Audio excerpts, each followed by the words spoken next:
Welcome everybody, Friar Tuck. This is my epoch. Okay, so this was the other video that I wanted to make that I hadn't had a chance to make, and it's going off of a comment in which I received from one of the last videos that I received, and honestly, it was a great comment, and it gave me something as far as material to be able to make a video about. So I think it was I Am Brute. It might be someone else, but I gotta say thank you for the comment, because I think he made a good point. And his point was, with travelers during SHTF, a well-armed community is going to take you out or not allow you to come in if you are a traveler like I am. And so unless you have skills or you have something to be able to offer the community, that is something that may be detrimental to your health as far as being a traveler.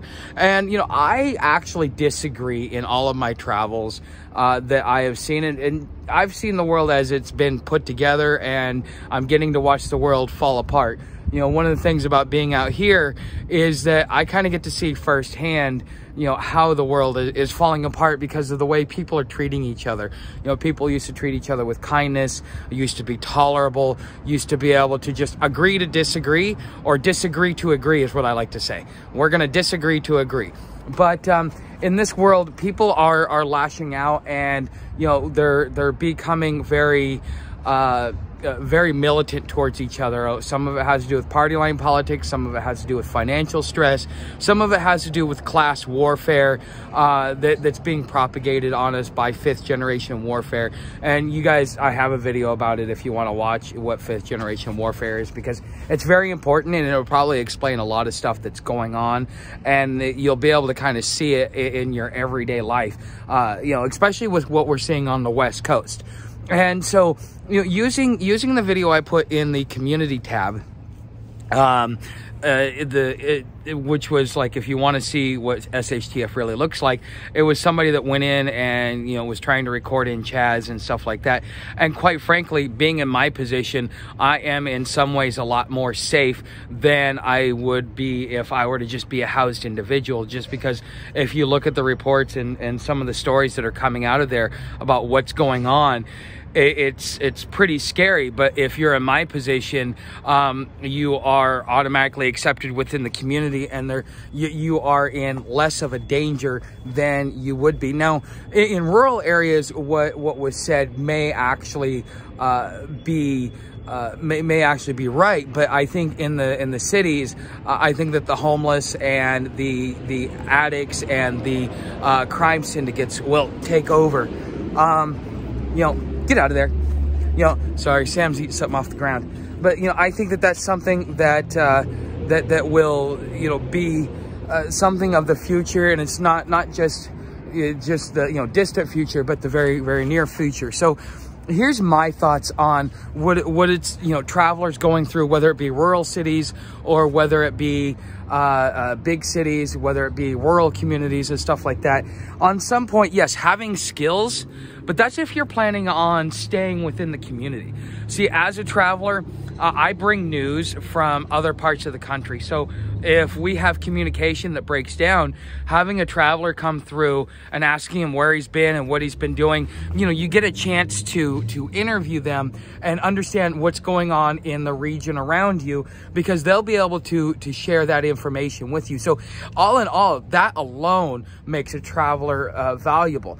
Not only that, if you look at through history, and let's go back to the 1850s. You got on a horse, you had a rifle, you had your gear, and you just went out and wandered in the forest. Well, what those guys would do is, as they were killing their meat and doing all those things, they were getting skins and other raw materials that they could therefore take into a trading post. And that trading post, they would be able to make it. The whole term a buck is because they used to pay you $1 for each buckskin. So I got 10 bucks. That means I get $10. Okay. And, that's where the term, I got a few bucks on me, or I got a buck on me, or whatever.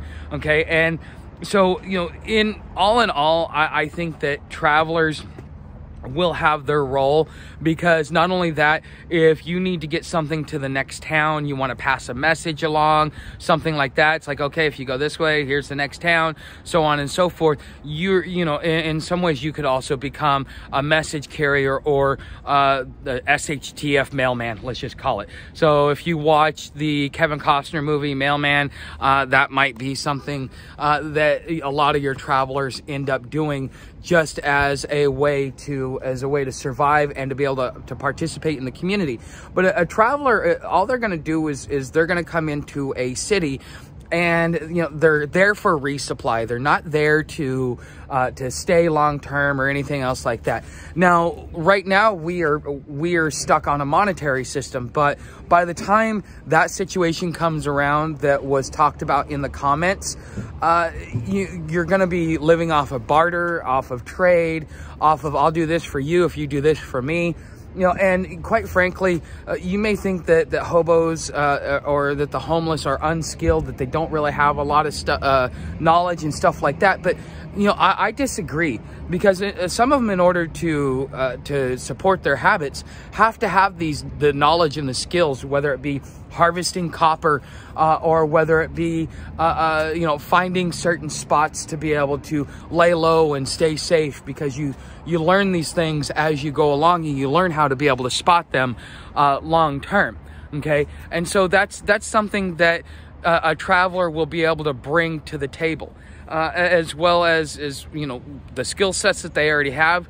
You know, so me, my background is in sales and technology and media and marketing, and that may not actually be valuable then, but you know, as far as my knowledge and skills and understanding of how to be able to run a business, you know, I might be able to assist a business owner, whether it be some of their back office stuff, or come in and see if they need, you know, help for a few days, because you know, as a small business owner, you don't need somebody full-time all the time. You just need somebody that will work for a couple of days, and then, you know, and then you're done with them. Okay. And that's just kind of the way it goes. And so when it comes to SHTF, and when it comes to the world falling apart, I think that travelers will have their place, just like, you know, homesteaders and preppers will have their place. And in a lot of ways, we may be, instead of being on the bottom of the food chain like we've been for so long, we may actually start moving up the food chain because of the various things that we are forced to do in order for our survival. But here's another thing to be able to keep in mind. You think that you know, you can just go out and hunt. Well, there have been, and they've been sounding the alarm for quite a few years about this, that if everything broke down and we had to go out into the woods and hunt our food, we would take out all of the wildlife within, I think it's like 30 days. So within 30 days, you're going to have all of the wildlife gone, because people need to eat. And then you're going to see mass starvation.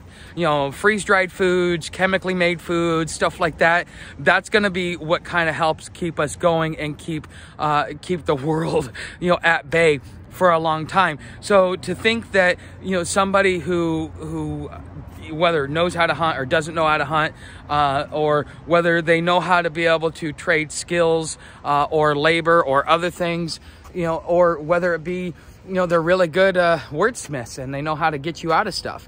You know, and another thing that I also bring to the table that I know will be valuable during SHTF is I have knowledge and experience not only in contract writing, but also just dealing with legal processes because of the stuff I did as a freeman. And I actually, at one point in time, I had monetized that part of my life, but, you know, I will have to wait until things break down a little bit more before I can really offer my skills without worrying about the other legal consequences that come with it. Because, you know, if you're not a lawyer, you're not allowed to talk about legalese. And so therefore, that's why you always see disclaimers of, well, this is just meant for entertainment purposes. This is not legal advice, so on and so forth. Okay.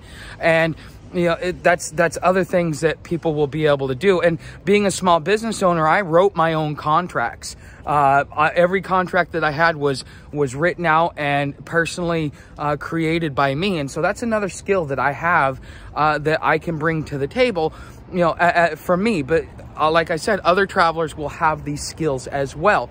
And so I think that, again, I think that travelers will have some sort of some sort of role to play.